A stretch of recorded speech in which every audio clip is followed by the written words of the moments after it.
अच्छा, तुमने एक बात नोटिस किया होगा, तुमने देखा होगा कि तुम्हारे स्कूल के जो बैक बेंचर्स वाले दोस्त थे उनको अगर भी देखोगे तो लाइफ में सक्सेसफुल हो चुके होंगे, लेकिन जो बच्चे टॉपर थे उनको अगर भी देखोगे तो लाइफ में एवरेज रह गए होंगे या फिर वो फ्लॉप हो चुके होंगे। इसके पीछे ना एक बहुत डीप लॉजिक है, ये कोई कोइंसिडेंस या फिर कोई दैविक शक्ति इसके अंदर नहीं, ध्यान से समझना। इसको एक दूसरा एग्जांपल समझो। अभी जो लोग दुनिया पर राज कर रहे हैं, जैसे जेफ बेजोस हो गया, Warren Buffett, Bill Gates, Elon Musk, Steve Jobs, ये सारे लोग कहीं ना कहीं कॉलेज ड्रॉप आउट थे और इनका पढ़ने में उतना अच्छा मन नहीं था, बट फिर भी ये दुनिया पर राज कर रहे हैं। इसके पीछे ना एक बहुत डीप लॉजिक है। देखो होता क्या है कि जब बच्चा स्कूल में जाता है तो उसको ये बताया जाता है कि बेटा तुम जितने अच्छे मार्क लेके आओगे उतने ही ब्रिलियंट बच्चे साबित होगे। अब हर बच्चा अपने आप को ब्रिलियंट साबित करने के चक्कर में वो एग्जैक्ट वही आंसर लिखने की कोशिश करता है जो टीचर ने लिखाया होता है। तो एग्जाम हॉल में जो बच्चे रट्टा मार ले जाते हैं वो एग्जाम हॉल में वही आंसर लिखते हैं और इस वजह से उनका मार्क अच्छा आ जाता है, ब्रिलियंट साबित हो जाते हैं। लेकिन जिनका पढ़ने में उतना अच्छा मन नहीं होता वो लोग रट्टा नहीं मार पाते हैं, लेकिन एग्जाम हॉल में जब जाते हैं तो वो क्वेश्चंस का आंसर को बना के लिखने की कोशिश करते हैं। अब बना के लिखने की वजह से उनका माइंड क्रिएटिव हो जाता है और माइंड क्रिएटिव होने की वजह से उनके अंदर प्रॉब्लम सॉल्विंग स्किल डेवलप हो जाता है।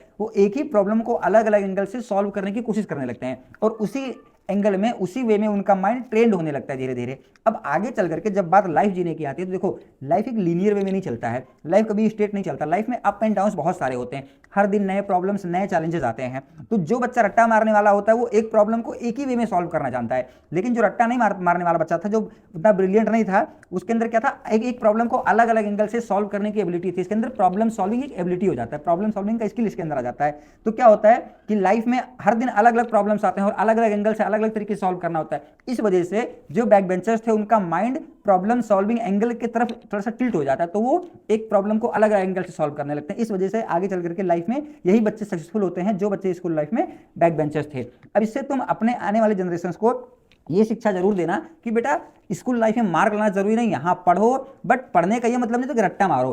प्रॉब्लम को समझो, आइडेंटिफाई करो, एक्चुअल एक प्रॉब्लम क्या उसको आइडेंटिफाई करो, फिर उसको अलग अलग एंगल से सॉल्व करने की कोशिश करो। एक ही वे में, लीनियर वे में एक प्रॉब्लम को सॉल्व करने की कोशिश मत करो, वरना आगे चल करके फंस जाओगे। क्लियर है?